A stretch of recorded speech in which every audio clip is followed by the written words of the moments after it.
Tonight, let us drift back through the veils of time to the age of one of history's most brilliant conquerors, a man whose very name has echoed across centuries like a thunderclap, Alexander the Great.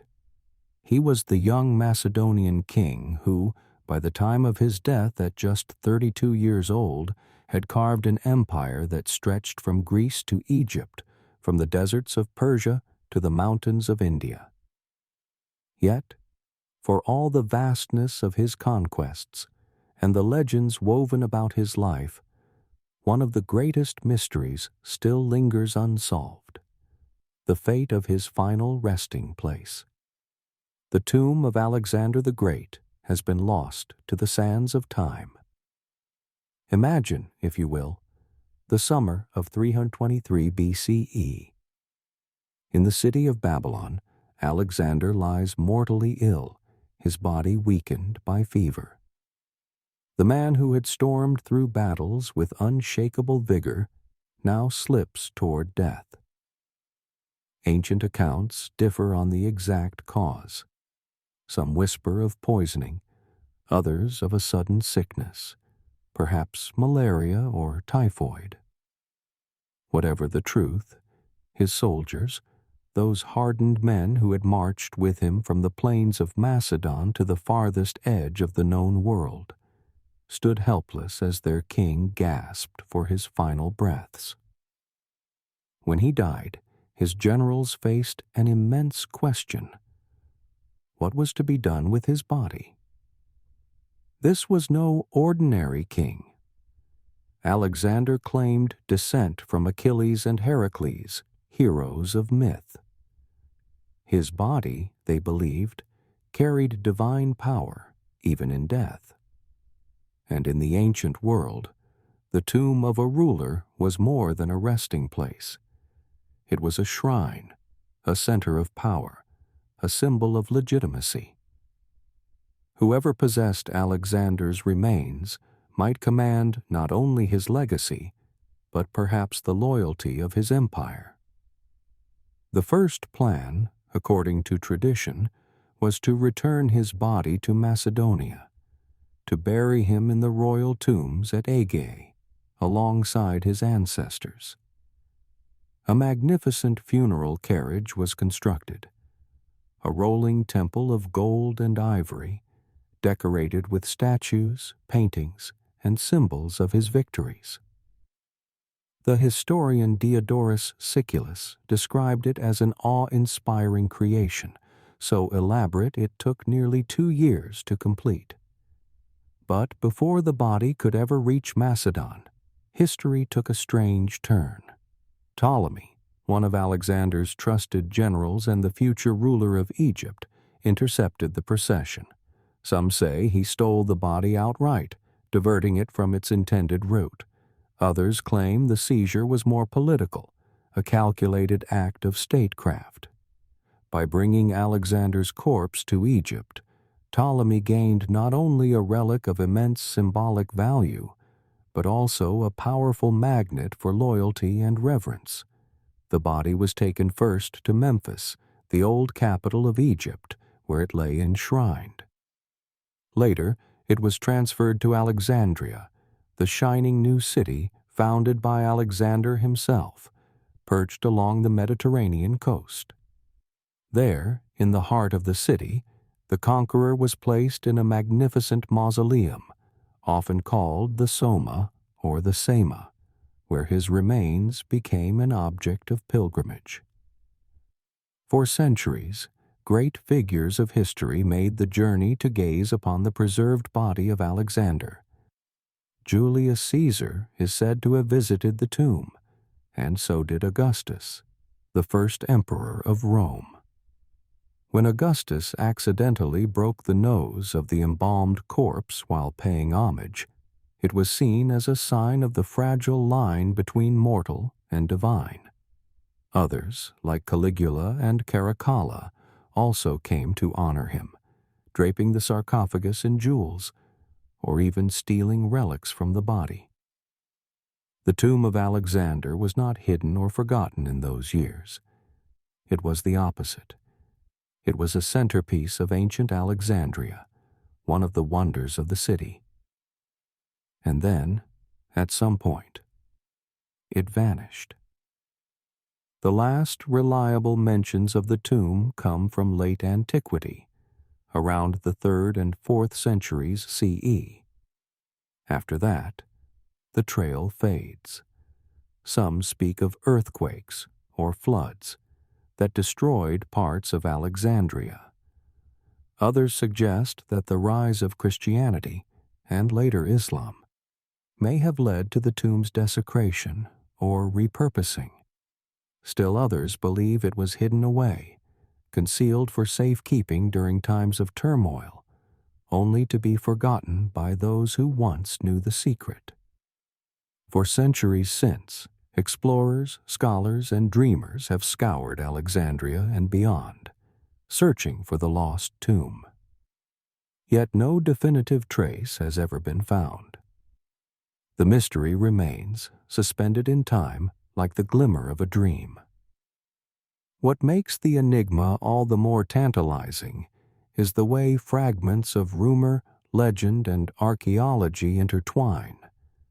Some accounts suggest the tomb still lies beneath the modern streets of Alexandria, waiting to be uncovered.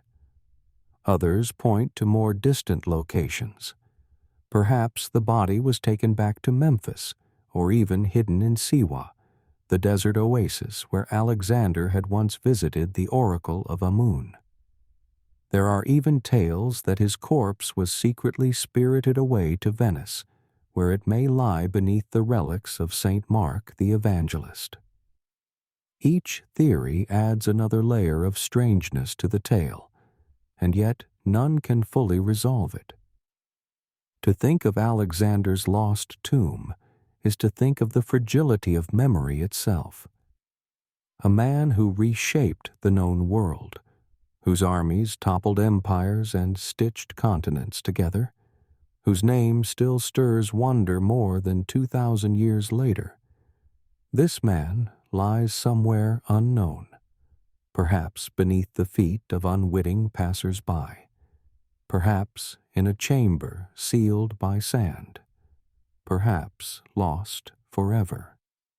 And so, like the flickering of a candle in the night, the story of Alexander's final resting place invites us deeper, into questions of power, faith, and the strange ways history is remembered or forgotten. The centuries after Alexander's death turned his tomb into something more than a burial site. It became a theater of power, a place where rulers staged their legitimacy by bowing before the conqueror's remains.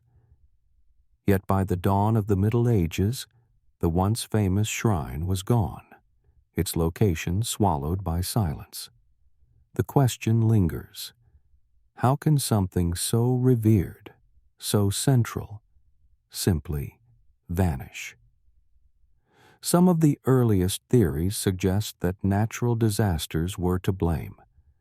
Alexandria, perched on the shifting edge of the Mediterranean, was vulnerable to earthquakes and floods. Over the centuries, portions of the city's shoreline slid into the sea. Entire districts were submerged. It is possible that Alexander's mausoleum, too, sank beneath the waves, now resting on the seabed with toppled columns and statues, waiting for divers to rediscover it. Others argue that the tomb was deliberately concealed. By the 4th century CE, Christianity was spreading across the empire, reshaping spiritual landscapes. Pagan shrines were being dismantled or repurposed. Alexander, once hailed as a divine figure, no longer fit easily into this new order. Some chroniclers suggest that the tomb was sealed, its treasures hidden, so it could neither be destroyed by zealots nor exploited by opportunists. In this telling, the tomb of Alexander is not lost, but sleeping, locked away in the foundations of Alexandria like a buried heart. And then there is the most peculiar of all theories. that the body of Alexander was mistaken, or perhaps deliberately transformed, into the relics of another holy figure. In Venice, the great Basilica of San Marco houses the remains of Saint Mark, the Evangelist. Yet some researchers whisper that these bones might not belong to the saint at all. Instead, they might be Alexander's, carried from Alexandria during turbulent centuries, and quietly rebranded as relics more acceptable to a Christian world. Though unproven, the suggestion adds a dreamlike quality to the mystery. Perhaps millions have already stood in awe before Alexander's tomb without ever knowing it. In modern times, archaeologists have repeatedly tried to track the lost burial site. Napoleon's scholars, when he invaded Egypt in the late 18th century, scoured Alexandria for signs of the mausoleum, but found nothing. In the 19th and 20th centuries, as new buildings rose atop the old layers of the city, excavators uncovered hints, ancient foundations, walls, and streets, but none could be definitively linked to Alexander's resting place. Each discovery sparked excitement, only to fade into uncertainty. Even in the last century, the dream has not died. A Greek archaeologist named Liana Suvaltsi announced in the 1990s that she had discovered Alexander's tomb in Siwa, the desert oasis where the conqueror had once been declared the son of Zeus Ammon. She pointed to an impressive structure of stone and inscriptions, but her claim was fiercely disputed, and no consensus was reached. Other researchers believe the tomb lies beneath the mosque of Nabi Daniel in Alexandria, where local tradition speaks of a great king buried below. Yet excavations there have never been permitted, leaving only tantalizing speculation.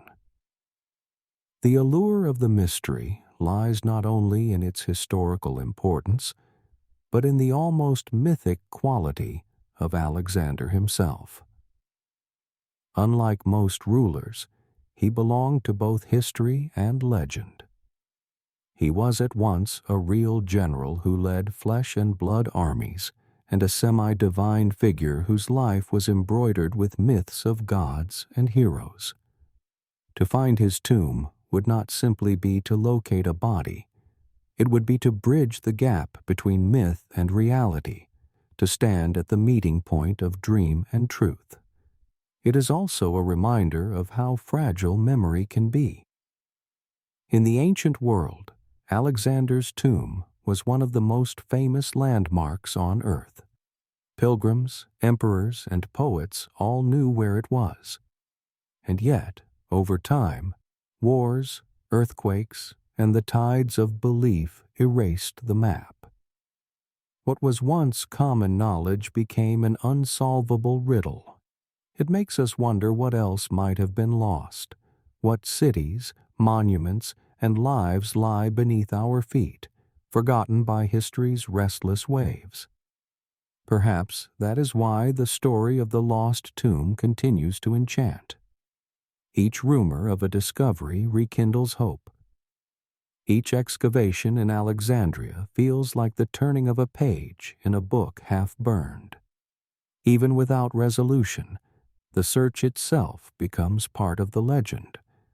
So when we think of Alexander now, it is not only of the boy king who charged into battle, or the emperor who wept because there were no worlds left to conquer.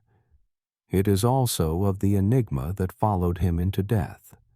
A tomb once so celebrated that the greatest men of Rome journeyed to bow before it, now vanished without a trace. And in that mystery there is a strange poetry. Perhaps Alexander, who sought to be remembered as more than a man, achieved exactly that. His legacy is not only carved in marble or written in chronicles. It drifts like a ghost through the ages, unresolved, inviting us to dream. For in the absence of certainty, the imagination awakens. His tomb may be lost, but the legend it carries is eternal. And so, as we drift into sleep, let us leave Alexander where he rests, in the liminal space between myth and memory, in a tomb of dreams that no map can chart. And if someday the stones of Alexandria or the sands of Egypt yield his body once more, it will not simply be an archaeological discovery. It will be the return of a story that has been waiting for us for over 2,000 years. Until then, the mystery remains, a candle glowing softly in the dark. If you enjoyed this journey into the strange echoes of history, let yourself wander here again. Subscribe, and together we will keep uncovering the forgotten, the bizarre, and the wondrous. Tales that whisper us to sleep beneath the stars.